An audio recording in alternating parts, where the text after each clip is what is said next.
Hello दोस्तों, मेरा नाम है नीरज और आज हम पढ़ने वाले हैं वेक्टर को। क्योंकि फ़िज़िक्स के कई स्टूडेंट ऐसे होते हैं, फ़िज़िक्स के या फिर कह लो केमिस्ट्री, दोनों के ही प्रॉब्लम्स आती हैं जब वेक्टर्स के कुछ कॉन्सेप्ट उनके डेरिवेशंस में यूज़ होती हैं। तो इसीलिए आज हम पढ़ने वाले हैं इन वेक्टर को और इसमें हम उन सभी पॉइंट्स को कवर करेंगे जो बेसिकली फ़िज़िक्स में यूज़ होती हैं। तो चलिए स्टार्ट करते हैं।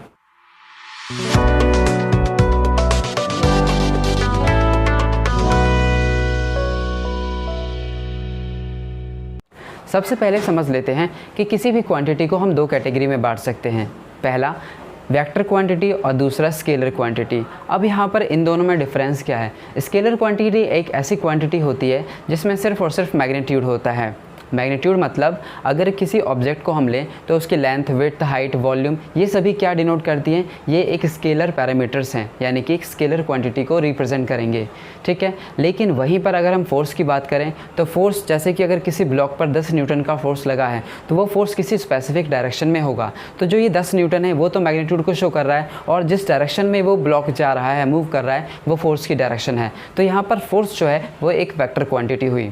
ठीक है, सो अब हम यहाँ पे समझने वाले हैं वेक्टर को। सो वेक्टर में एक बहुत ही ज़्यादा इम्पॉर्टेंट कॉन्सेप्ट यूज़ होता है जो है पोजीशन वेक्टर। तो सबसे पहले हम समझेंगे पोजीशन वेक्टर क्या होता है। Position vector, position vector basically किसी पॉइंट का किसी ओरिजिन से डिस्टेंस होता है। यानी हम बोल सकते हैं कि एक किसी पॉइंट का जो हम पोजीशन मेज़र कर रहे हैं तो किसी एक रेफरेंस पॉइंट को लेकर के ही हमें मेज़र करना होगा। तो वो हमने रेफरेंस पॉइंट लिया है ओरिजिन। तो यहाँ पर मैं ड्रॉ कर रहा हूँ ये एक्स एक्सिस और ये वाई एक्सिस, ये है जेड एक्सिस और ये जो पॉइंट है ये है ओरिजिन। ओरिजिन पे पॉइंट्स क्या होते हैं? ओरिजिन पे 0 0 0 होता है। ठीक है, और यहाँ पर हमने कोई पॉइंट P लेट कर लिया है जिसके हमने कोऑर्डिनेट्स ले रखे हैं x, y, z। अब हमें इस पॉइंट P के लिए पोजीशन बताना है, यानी ये पॉइंट कहाँ पर लोकेटेड है, यानी इसके पोजीशन को हम बताएंगे with reference to this origin. तो हमें OP वेक्टर, यहाँ पर अगर मैं इस O को P के साथ ज्वाइन करता हूँ, यहाँ पर मैंने इसे ज्वाइन कर दिया, इस O को अगर हम P के साथ ज्वाइन करते हैं तो ये एक वेक्टर बन जाएगा। अब इस वेक्टर को हम लिखेंगे कैसे? हमें यहाँ पर दे रखा है ओरिजिन दैट इज़ 0 0 0 और P है x, y, z। तो इस OP वेक्टर को समझते हैं। जो ये OP वेक्टर है वही यहाँ पर पोजीशन वेक्टर कहलाएगा for point P। So position vector find करने के लिए हमारे पास एक फॉर्मूला है। कौन सा फॉर्मूला है वो? x2 minus x1 then i plus y2 minus y1 j plus z2 minus z1 k। यहाँ पर आप देख सकते हो जो ये i j k है, i stand for x axis और j for y axis and k for z axis, यानी कि ये i j k ये हमारे तीनों एक्सिस को रिप्रेजेंट करते हैं यहाँ पर। ठीक है, तो ये फॉर्मूला है x2 minus x1 i plus y2 minus y1 j plus z2 minus z1 k। तो यहाँ पर देखते हैं, अगर मैं यहाँ पर 0 0 को x1 y1 z1 कहता हूँ और इसे हम लेंगे x2 y2 z2।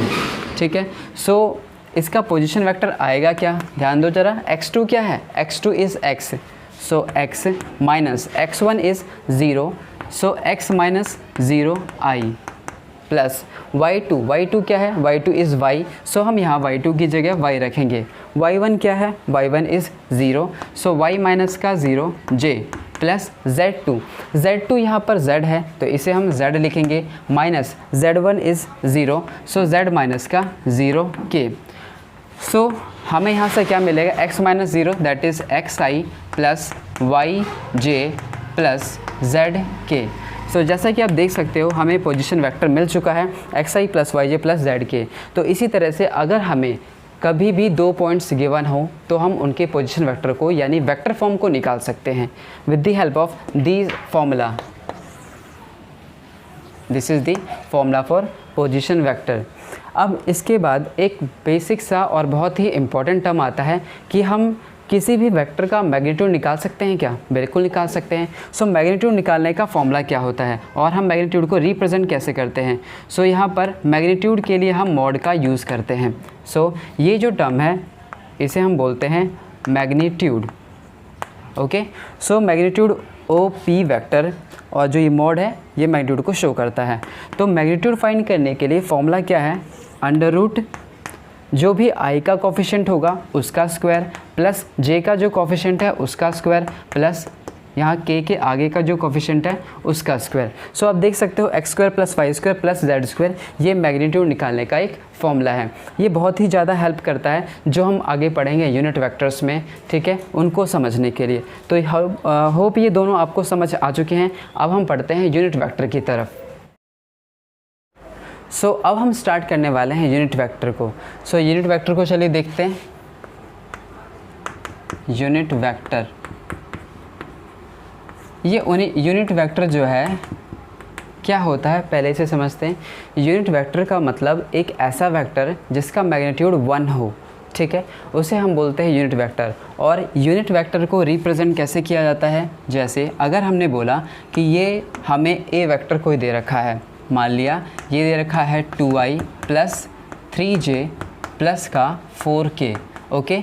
सो हमने यहाँ पर एग्जाम्पल के लिए कोई ए वेक्टर शो कर रखा है, ठीक है। आपको पता है आई एक्स के लिए है, जे वाई एक्सिस के लिए और के जो है वो जेड एक्सिस के लिए है। तो हमने यहाँ पर ए वेक्टर को रिप्रेजेंट किया है 2i plus 3j plus 4k के साथ।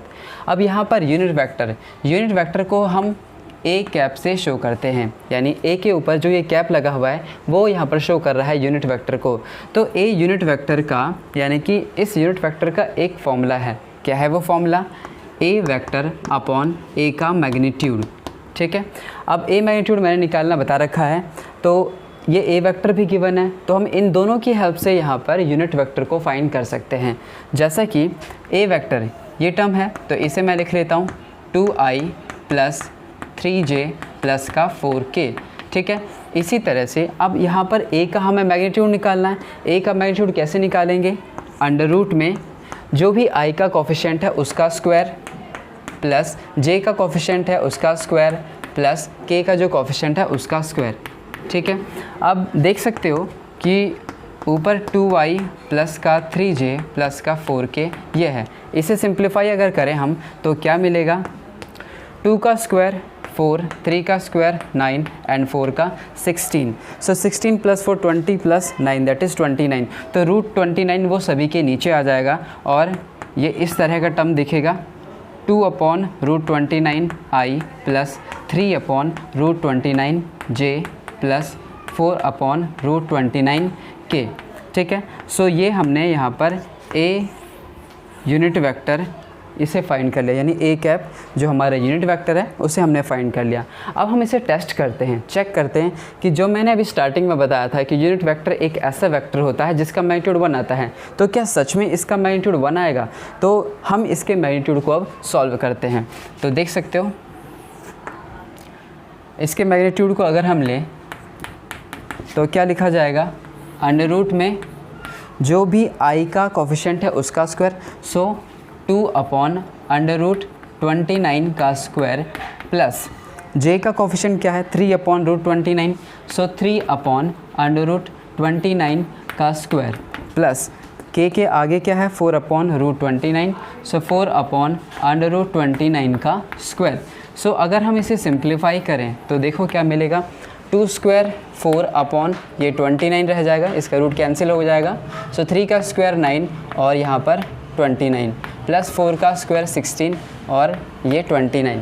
अगर हम इसका एलसीएम लें, नीचे देख सकते हो एलसीएम क्या आ रहा है 29 और फिर से 16 प्लस 4 20, 20 प्लस 9 दैट इज़ 29। सो 29 से 29 हो जाएगा कैंसिल, रूट के अंदर बचेगा 1 और उसे हम रूट से बाहर निकालेंगे तो आएगा आंसर 1। इसका मतलब किसी भी यूनिट वेक्टर का मैग्नीट्यूड हमेशा 1 ही आएगा, इसीलिए हम इसे बोलते हैं यूनिट वेक्टर। फिज़िक्स में एक और बहुत ही इम्पॉर्टेंट टर्म है स्केलर प्रोडक्ट, तो आज हम स्केलर प्रोडक्ट को भी समझते हैं। स्केलर प्रोडक्ट,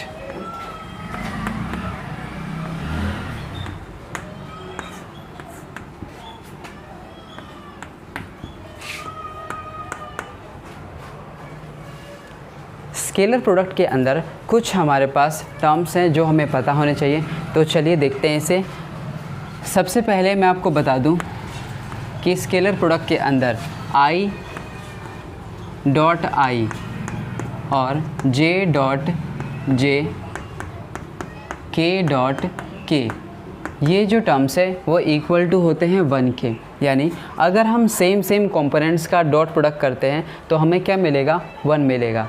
और अगर वही अगर हम i का डॉट प्रोडक्ट कर दें j के साथ, या फिर j का डॉट प्रोडक्ट कर दें हम k के साथ, या k का डॉट प्रोडक्ट कर दें i के साथ, तो डिफरेंट कंपोनेंट्स के केसेस में हमें आंसर मिलता है 0। सो ये बहुत ही ज़्यादा इम्पॉर्टेंट पॉइंट है जो हमें पता होना चाहिए। तो आपने देखा कि i dot I, j dot J, k dot के इज इक्वल टू 1 आएगा, यानी सेम कंपोनेंट्स हैं तो 1 मिलेगा। बट अगर डिफरेंट कंपोनेंट्स हैं तो 0 मिलेगा। इसी बेसिस पे हम समझते हैं कि अगर हमें कोई दो वेक्टर्स दे रखे हैं तो उनका हम स्केलर प्रोडक्ट किस तरह से निकालेंगे। सो एग्जांपल के लिए हमने लिया है यहाँ पर a जो दे रखा है वो है 2i प्लस का j प्लस का 3k, ठीक है। और b वेक्टर दे रखा है उसने i प्लस का 2j प्लस का k, ठीक है। ये मैंने एग्जांपल ले रखे हैं a और b वेक्टर के। अब इनका हम यहाँ पर डॉट प्रोडक्ट निकालते हैं। डॉट प्रोडक्ट को हम कैसे शो करते हैं, जैसा कि यहाँ पर दो वेक्टर्स जो दे रखे हैं तो इनके डॉट प्रोडक्ट को हम इनके बीच डॉट लगा करके शो करेंगे। So a dot b is equal to, कैसे लिखेंगे हम, सबसे पहले a वेक्टर है तो a वेक्टर को हम रखेंगे, ये क्या है 2i प्लस का j प्लस का 3k, फिर डॉट b वेक्टर क्या है, b is i plus 2j plus k। अब यहाँ पर फिर से क्योंकि हम इस 2i को इन तीनों से मल्टीप्लाई करेंगे तो ध्यान से देखना ज़रा, 2i को अगर i से मल्टीप्लाई करा, ध्यान दो, तो i का डॉट प्रोडक्ट क्या होता है, 1 होता है। तो यहाँ पर हमें मिलेगा रिज़ल्ट 2। अब इसी तरह से 2i को हम j से भी इंटू करेंगे तो क्योंकि i और j का डॉट प्रोडक्ट 0 होता है तो 0 हो जाएगा वो पूरा टर्म। इसी तरह से i k का करेंगे तो 0 हो जाएगा। मतलब कि इसी जो ये 2i टर्म है इसको हमने बारी बारी से तीनों से मल्टीप्लाई करा, ये i के साथ इंटू होगा तो i डॉट i 1 होता है तो 1 इंटू 2 तो 2 देगा। बट अगर हम i को किसी भी अदर कंपोनेंट के साथ मल्टीप्लाई करते हैं तो 0 देगा। तो उसे लिखने की कोई ज़रूरत नहीं है, बस इतना ध्यान रखना है कि हमें i वाले को i से इंटू करना है, j को j से, k को k से। सो इसे बहुत आसानी से हम कर सकते हैं। तो जैसा मैंने 2i को i से मल्टीप्लाई करा तो 2 मिला। अब j को अगर हम 2j से मल्टीप्लाई करेंगे तो j इंटू j 1 और इंटू 2, सो मिलेगा यहाँ पर हम 2। फिर 3k को हम अगर k से करें तो k dot k is 1 into 3 सो 3। सो इन्हें ऐड कर दो तो ये आ गया 7। सो a डॉट b जो है वो हमें 7 मिला, ठीक है। इसके बाद अब हम देखते हैं कि किस तरह से हम किन्हीं दो वेक्टर्स के बीच में यानी a और b के बीच में एंगल्स को निकाल सकते हैं। तो एंगल निकालने का यहाँ पर फॉर्मूला है। अब हम फाइंड करने वाले हैं कि किसी दो वेक्टर्स के बीच में किस तरह से हम एंगल्स को फाइंड कर सकते हैं। So angle between two vectors, angle between two vectors. So formula है यहाँ पर cos theta is equal to a vector dot b vector upon a का मैग्नीट्यूड एंड b का मैग्नीट्यूड। हमने एग्जांपल के लिए यहाँ पे ले रखा है a vector that is i plus का j प्लस का 2k, ठीक है। और b वेक्टर मान लेते हैं, b वेक्टर जो है वो है 2i प्लस का j प्लस का 3k, ठीक है। ये हमने a और b को इससे दो वेक्टर्स मान लिए हैं।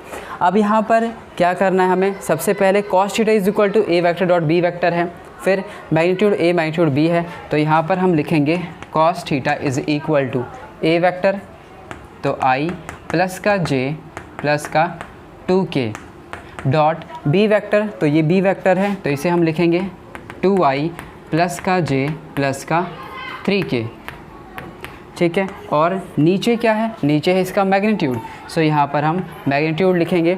a का मैग्नीट्यूड किस तरह से लिख सकते हैं, इनके कोफिशिएंट का स्क्वायर करके, मींस i का कोफिशिएंट 1 है 1 का स्क्वायर 1, j का कोफिशिएंट है 1 है 1 का स्क्वायर 1 और k का कोफिशिएंट 2 है 2 का स्क्वायर 4। सिमिलरली यहाँ पर इसका मैग्नीट्यूड निकालते हैं 2 का स्क्वायर 4 एंड 1 का स्क्वायर 1, 3 का स्क्वायर 9। तो इसे सिंप्लीफाई करते हैं, i इंटू आई 1 सो 2, तो 1 इंटू 2 क्या देगा, यहाँ पर ध्यान दो जरा, i को i से करेंगे तो 1 मिलेगा, 1 को 2 से इंटू किया तो 2। इसी तरह से j डॉट j 1, सो यहाँ पर प्लस का 1 लिखेंगे हम। अब k डॉट k 1, सो 1 इंटू 3, 3 इंटू 2 तो 6, ये वैल्यू हमें मिलेगी, यानी 2 इंटू 3 क्या 6 और k डॉट k तो 1 होता है, 6 इंटू 1 करा तो 6 मिलेगा हमें। ठीक है। उसके बाद देख सकते हो 4 + 2 दैट इज़ 6, सो √6 मिला यहाँ पर, और यहाँ पर हमें मिला 14, तो √14 ये मिल चुका है। सो इस साइड सिंप्लीफाई कर लेते हैं। यहाँ पर cos theta is equal to 6 + 3 that is 9 upon √6 √14, ठीक है। cos को हम उधर भेज देंगे, so theta is equal to क्या मिलेगा, cos इनवर्स 9 अपॉन √6 √14। सो ये एंगल आ चुका है, ठीक है। सो ये एंगल निकालने का फॉर्मूला है cos theta is equal to a.b upon a का मैग्नीट्यूड b का मैग्नीट्यूड। सो ये हमें पता होना चाहिए, ओके। सो एक चीज़ और मैं आपको बताना चाहूँगा कि कई बार क्या है कि जो हम रिज़ल्ट्स फाइंड करते हैं, जैसे कि यहाँ पर मान लिया हमें दे रखा है a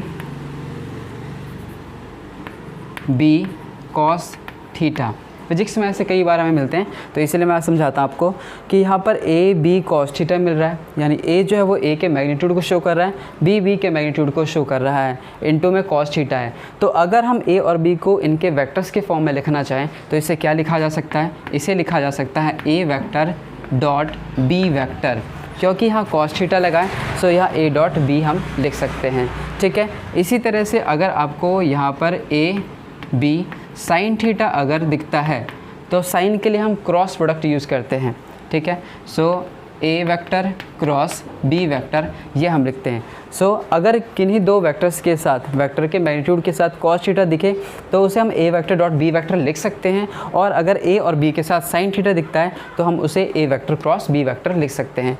ये टर्म्स बहुत बार यूज़ होते हैं फिजिक्स में, तो ये बहुत ही हेल्पफुल हैं, ओके। होप आपको ये अच्छा लगा होगा, और इसके आगे अगर आप और सीखना चाहते हैं तो प्लीज़ वीडियो को लाइक करें और सब्सक्राइब करें, क्योंकि इससे हमें मोटिवेशन मिलता है और ही हम इंटरेस्टिंग वीडियोस आपके लिए लाते रहेंगे। Thank you.